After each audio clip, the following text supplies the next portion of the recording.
a beautiful young person give me their heart. Caroline Carlin's job as a nurse meant she always felt strongly about organ donation, but she never imagined she'd be on the receiving end of a transplant.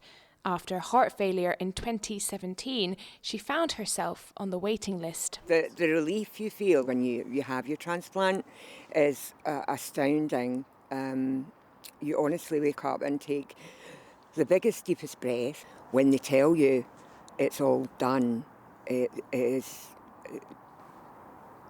dumbfounding. They're telling you that your new heart's there and in you, and you've survived it. It's been 10 years since Ross received his kidney transplant, but he remembers getting the call like it was yesterday.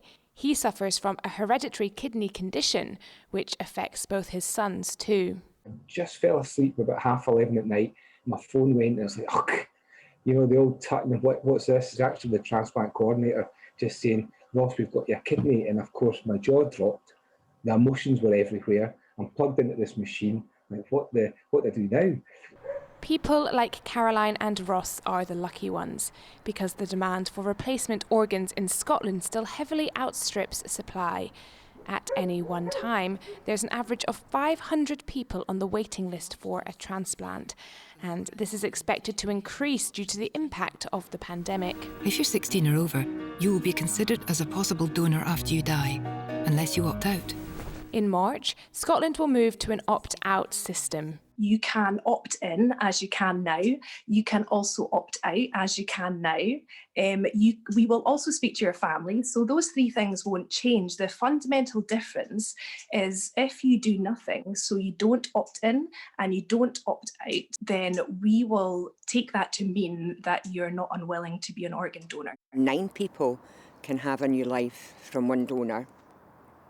And I'm not sure that people know that. The gratefulness I have for my donor family and the fact that I can be with my family as a 59-year-old lady is remarkable. I did think that I may not have been here at 57. So I'm grateful that I have a life, that I'm able to do things I couldn't do before. Standing, walking, breathing, all these things were very difficult, and they're not difficult now.